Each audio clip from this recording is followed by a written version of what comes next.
Já estamos no nosso quadro Jovens Adultos para abençoar a sua manhã, no nosso De Tudo Um Pouco para você. Já estou aqui com meu esposo, queridíssimo pastor Leozão. Tudo bem? Tudo ótimo, que bom ter você aqui. Obrigado pelo estúdio, é bom ter você aqui. Não tomou gelado? Pois é, menino, o estúdio é gelado. Fica aqui a manhã inteira pra você ver. É fácil, extremamente fácil. A gente fica literalmente uma loura gelada. Uma loura gelada, loira, mas o meu coração é quente. Quente por Jesus. Ele não abriu mão de mim, nem de você. E conta pra gente, vamos deixar um convitão pro pessoal. Vou deixar um convite para amanhã às 19 horas ali no Tabernáculo, o culto dos Jovens Adultos. E tem sido uma bênção, Deus tem falado tremendamente, uma unção, né, a graça, a Shekinah de Deus nesse culto. Eu quero aguardar você lá amanhã, então na rua Manuel Marcelo 360. E eu quero te dar um abraço pessoalmente. Vá, porque a sua vida nunca mais será a mesma. Te aguardo lá. É isso mesmo. E no nosso bloco Jovens Adultos, o pastor Leozão não veio só. Ele trouxe uma companheira aqui que tem caminhado conosco, psicóloga Andréia Correia. Muito bom dia, Andréia, ter você aqui, querida. Que bom? Eu é que agradeço a oportunidade. E um tema, gente, um tema que vai dar o que falar. Você pode estar ligando, 3253-3320, o DDD 31, 3253-3320. Intolerância. Será que você já viu alguém intolerante? Isso existe, gente? Muito, né? Intolerância à lactose. Uau, tem gente que tem intolerância a gente, intolerância a vida, né? A vida. Você podia começar a falar o que é intolerância? Intolerância é uma atitude que o ser humano tem de não aceitar a diferença do outro. E mesmo que, às vezes, nós não aceitamos o comportamento do outro, não quer dizer que você tem que ir contra, agredir o outro ser humano, né? Certo. Então, a intolerância, ela é próxima da agressão, ela é próxima da atitude da falta de amor, do preconceito. Então, a pessoa que é intolerante, ela não aceita o erro, muitas das vezes, do outro e, às vezes, até dela mesma. Ela tem dificuldade em aceitar as diferenças e os erros dos outros e dela mesma, né? Aquele que é intolerante. Então a intolerância, ela passa um pouco mais do que, vamos dizer assim, você não gostar de uma atitude. Porque o ser humano eu posso não concordar com uma ação sua, com um comportamento seu, que isso é uma coisa natural. Eu posso não fazer o mesmo que você, mas eu posso compreender você. Então eu vou dizer que o oposto da intolerância, que seria a tolerância, né? Seria uma atitude de compreensão. Você compreender o outro significa você tentar se colocar no lugar do outro. Então é aquele sentimento de empatia. Eu tenho um sentimento de empatia por você, eu compreendo você. Por exemplo, você é um alcoólatra. Eu compreendo que você está usando desse mecanismo de buscar na bebida um prazer por tudo que você tem vivido, pela história de vida que você tem, pelas dificuldades que você passou durante o decorrer da sua história, pela dificuldade de você lidar com frustrações. Eu discordo da atitude, mas eu não rejeito a pessoa. Eu não rejeito a pessoa. Eu amo você, eu compreendo você, mesmo que eu não concorde. Isso é ser tolerante. Certo. Não é isso? O intolerante é o contrário, está mais ligado à atitude de agressão. Agora, a impaciência poderia estar ligada à intolerância? Uma pessoa cansada, uma pessoa estressada também, ela pode ter uma atitude de intolerância, não poderia? Sim, a impaciência, quer dizer, a paciência, na verdade, ela é desenvolvida, não é isso? Nós aprendemos a desenvolver a paciência. E está ligado com o quê?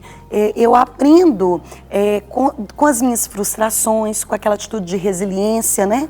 Então isso tudo faz com que eu aprenda a esperar. E a impaciência é aquele que quer tudo de maneira imediata. O imediatismo, quer tudo para ontem.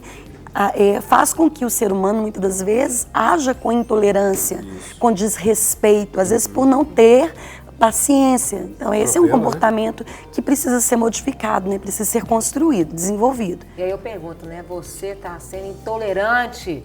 Você tem tido essa atitude? Liga para cá, 3253-3320 e fala ao vivo conosco. Eu pergunto, gente, qual que é a raiz da intolerância? Um mimado ele pode vir a ser uma pessoa intolerante porque ele quer tudo do jeitinho dele. E aí, se não é do meu jeito, se eu não aprendo a ouvir um não, eu passo a ser intolerante. Você falou tudo aí, Carol, porque na infância, a infância ela tem uma importância muito grande no desenvolvimento do ser humano, né? Então, quando nós somos crianças, os pais, eles têm que ensinar os seus filhos dizendo não, colocando limites. E aquela criança que ela é muito super protegida, que ela, às vezes, com uma atitude de um excesso de amor, vamos dizer assim, uma atitude de amor, mas com um excesso, acaba super protegendo aquela criança, e aquele indivíduo vai crescendo, aprendendo que todos os desejos dele são satisfeitos imediatamente. E aí, quando ele se torna um adulto, a vida adulta não é assim. Não é mesmo. Quando você se torna adulto, você se frustra constantemente, né? Porque você tenta um emprego, às vezes você recebe um não. Você vai conquistar alguma coisa, prestar um concurso público, a gente estava falando disso lá fora, né? Estuda anos e anos e às vezes vai lá e recebe um não. Então a vida vai ensinando você a ser frustrado, mas isso pode ser aprendido. Deus pode te trazer nãos também na sua vida, né? Com certeza. Precisa. Isso deve ser aprendido desde pequenininho. Porque se você aprende pequenininho já isso, você já aprende a desenvolver paciência, resiliência, você consegue compreender que nem tudo é na hora que você quer, você começa a entender que o outro não vai te dar a resposta que você deseja na hora que você deseja e você, consequentemente, aprende a ser mais tolerante. E se torna um adulto melhor, vamos dizer assim. Se relaciona com mais facilidade, consegue se relacionar em grupo, consegue ter liderança sem massacrar o outro indivíduo. Isso tudo está ligado ao comportamento de tolerância. Agora que eu vejo também como é que Deus trabalha isso conosco. Quando Deus tirou o povo do Egito, né? Sim. E Deus não poderia levá-lo de mente. Poderia ter levado, mas Deus não o fez. Porque realmente dessa mudança de mente. Pois é, Teve que ter essa mudança de comportamento, né? Foi um aprendizado, né? Foi um aprendizado. Perdeu uma geração toda, mas teve que haver um aprendizado ali. Você viu a retirada do povo de Deus, né? Das mãos do Egito, né? Do faraó. Ele tirava, ele mandava uma praga e eles viam o poder de Deus, não é isso? Depois eles ainda tinham que esperar. Então eles foram desenvolvendo uma confiança em Deus, foi desconstruindo e aprendendo a confiar mais que Deus pode fazer tudo, mesmo que não seja na hora e na maneira como nós desejamos. Falando de Deus, a gente pode pensar também em como as pessoas naquela época esperavam um Jesus libertador, um Jesus da época mais político, que viesse fazer uma revolução política. E isso não aconteceu. Eles tiveram uma frustração, mas eles não compreenderam na época a grandeza da beleza da salvação com Cristo, que é muito maior, né? Que o Senhor fez. Trazer também, assim, trazendo a questão da intolerância dentro do lar. Sim. Como que isso tem trazido dificuldades, né? Nós trabalhamos ali com jovens adultos, o pessoal de 30 anos para cima. A gente tem visto muitas pessoas intolerantes, não é verdade, Léo? Eu vejo que a intolerância sempre tem uma raiz, como já foi dito aqui. A raiz está sempre lá atrás. Agora, o que eu vejo é que essa intolerância leva a tomar decisões, escolhas erradas, né? Existe uma pressão em cima do jovem adulto pelo fato de ser jovem adulto e solteiro, existe uma pressão em cima, né? E isso pode levar uma pessoa... ela vai ficando irritada com as cobranças, né? E ela não consegue mais ser paciente, esperar e vai tomando decisões conforme o sistema está exigindo ou está pedindo ou está cobrando. Então, nos jovens adultos, eu vejo essa cobrança hoje de se relacionar, de casar e tem que ter filho, né? Então, essa coisa muito... não há uma tolerância para o jovem que ainda não pensa em casar. Então, o sistema estabeleceu uma idade e se passar daquela idade, já existe uma intolerância para com.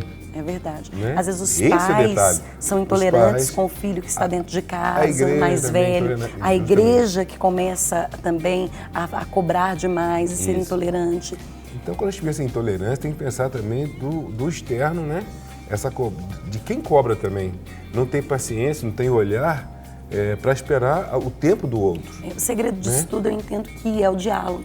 Não, com certeza. Porque e a pessoa, ele ajuda muito dentro do lar, não só o diálogo, como com a intolerância. Aceitar o diálogo dele, né? Aceitar o tempo dele. Dizer, olha, eu não quero agora, não vou fazer isso. Mas você não pode fazer, mas eu quero fazer. Então, o que você falou? Quando há esse olhar de amor, né? de entender porque ele não quer agora, então o que vai fazer? Vamos caminhar junto. Ele não quer agora, ou ele não quer, ou não dá conta. A gente falando até de família, eu ainda, fico né? vendo, infelizmente, o número de divórcios, de separações tem acontecido muito até pela própria intolerância. Né? Eu vejo intolerância também como a não vontade de mudar pessoalmente.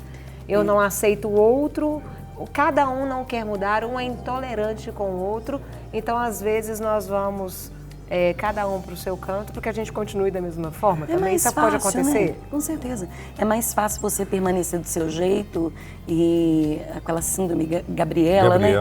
Você permanece do seu jeito do que ter que desconstruir aquilo que está dentro de você.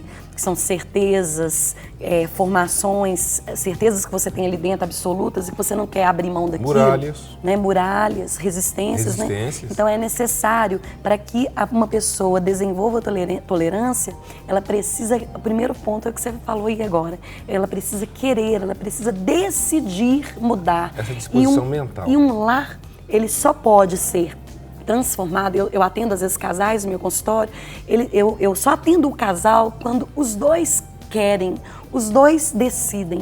Às vezes eu sou procurada através de um só. Uma mulher, geralmente a mulher é quem procura, ajuda. Por ela ter mais emoção, né? E acaba se geralmente mais. É ela. Então ela procura precisando de ajuda para o casal. E às vezes já fala comigo assim, olha, meu marido não vai vir a sessão, você pode desistir que ele não vem. Aí eu falo, olha, nós vamos convidar ele para vir uma sessão, para nós conversarmos a respeito de você, nem é do tratamento, é de você. Então essa é a forma com que eu faço. Eu ligo pro marido e convido, e ele vem uma vez. Só que quando vem na sessão o paciente acaba vendo que a questão não é da esposa, mas é do casal. E quando o casal entende que o problema é dos dois e os dois querem mudar, aí nós conseguimos fazer um tratamento. Quando há uma intolerância, há uma questão assim, não, o problema não é meu, o problema é dela. Aí a gente não consegue ter um resultado muito efetivo. A gente às vezes trabalha só com a mulher, por exemplo, ou só com o marido, só com aquele que quer, mas o resultado não é tão efetivo. Por exemplo, numa restauração de casamento não é tão efetivo, feito o trabalho de casal. Claro, com certeza. Você comentou uma palavra-chave que eu queria demandar para você. Ela falou comunicação. As pessoas não estão tolerando nem ouvir o outro, nem escutar. Às vezes é tão difícil até você desenvolver uma comunicação, porque os dois querem falar. Um não tem nem tolerância de ouvir e respeitar. Como é que você vê isso, Léo? A gente pode estar desenvolvendo isso até para que a tolerância venha a ser construída. Já falou bem, aqui você tem que ter uma predisposição de resolver. Né? Não é resolver do meu jeito, né? Não esperar que o outro mude. É a partir da própria pessoa. Diz, então, a partir de mim, qual vai ser a minha participação nisso? E também permitir que o outro fale, né? Agora, tem que ser uma fala que não acuse. Pois é. Às vezes, pastor, esse é o detalhe. O que acontece às vezes com o casal é que há uma dificuldade de comunicação tão grande, que é o que a pastora Carol comentou, que eles não conseguem escutar. Então, aí é necessário que haja uma intervenção, para que um terceiro faça uma mediação desse casal, para que eles consigam se comunicar. Que seria através de um pastor, através de um psicólogo, que faça essa intervenção para ensinar, às vezes, esse casal a respeitar e escutar um ao outro. Agora, o escutar, esse que está interessante. Agora, escutar o quê? Esse é o detalhe. Que ou, de repente, ele quer só desabafar, ou então só quer acusar. Então, verdade. Qual vai ser o detalhe qual vai ser a motivação? É um ringue, né? O negócio, senhora. Porque, o negócio se você quer desabafar, então chama um só e desabafa aqui, né? Não tem problema. Porque quando você chama para ir a pessoa quer desabafar, fala um monte de coisa, o outro não aceita, o negócio vira aquele balaio de gato. Então, se você quer desabafar, então procura alguém desabafa e depois vamos conversar. Então, comunicação. Uma dicasinha para os pastores, reúne primeiro, escuta primeiro a mulher, Claro. escuta primeiro o homem, depois vai reunir. Senão não dá, né? Porque se reunir de uma vez não funciona. Não funciona. A gente está chegando ao final e tem muita gente assistindo e fala, como que eu vou lidar com o intolerante? O que eu devo fazer e o que eu não devo fazer? Acho que ver o intolerante é ver ele como uma pessoa que precisa de ajuda. E você tem essa predisposição de ajudá-lo. Não tem, porque ele não se vê como intolerante, né? Vai ter que pontuar, chamar. Agora o detalhe quando você vai ajudar alguém, entender que é uma pessoa, não é uma máquina. Fala, hoje acontece amanhã. Eu acho que essa coisa de você quer ajudar, não pode ser intolerante no limite de tempo. Verdade. Esse é o detalhe. Nós temos Tem um que ter- exemplo de Cristo, né? Justamente, né? Cristo, ele foi agredido, ele foi maltratado, passou por intolerâncias E ele falou assim, e ele perdoa. teve uma atitude de amor. Pô, não tem jeito. Então a resposta eu creio que é o amor, né, pastor? Não tem jeito, você tem que Você tem que aprender a amar. amar o ser humano. Porque o detalhe é o rótulo, É verdade. né? Eu acho que o rótulo fala mais alto do que o ser humano. Aqui é um ser humano que está doente e precisa de uma ajuda. Então, eu acho que o rótulo, o intolerante, já sei como é que é, né? Mas não vê o ser humano, vê o rótulo. Então, esse negócio de rotular é um negócio muito perigoso, porque o rótulo fala mais alto do que a própria essência do ser humano e o valor que ele tem. A gente pode até tratar depois desse tema, né? Rótulos, né? É, Então, é um tema interessante. Interessante, podemos trazer no próximo bloco do Jovens Adultos falar sobre rótulos. Gente, eu quero agradecer, Eu Andréia. que agradeço, é um prazer imenso. Obrigada por nos ensinar tanto, né, e com tanta graça. E, Léo, vamos deixar aí o convite para a rádio, Para a rádio, amanhã às 12 horas, no Para Maiores, ali no 90.1 FM. Isso. 1490 AM. Ó, tá aprendendo Isso. esse A Andréia vai estar lá A amanhã Andréia e um também vai tema estar lá. muito legal, gente. Qual que é o tema? Escolhas. Escolhas, né? não Né? é fácil. E a nossa vida é feita por escolhas. E você vai escolher amanhã, estar às 19 horas ali no Tabernáculo, no culto dos Jovens Adultos, com certeza.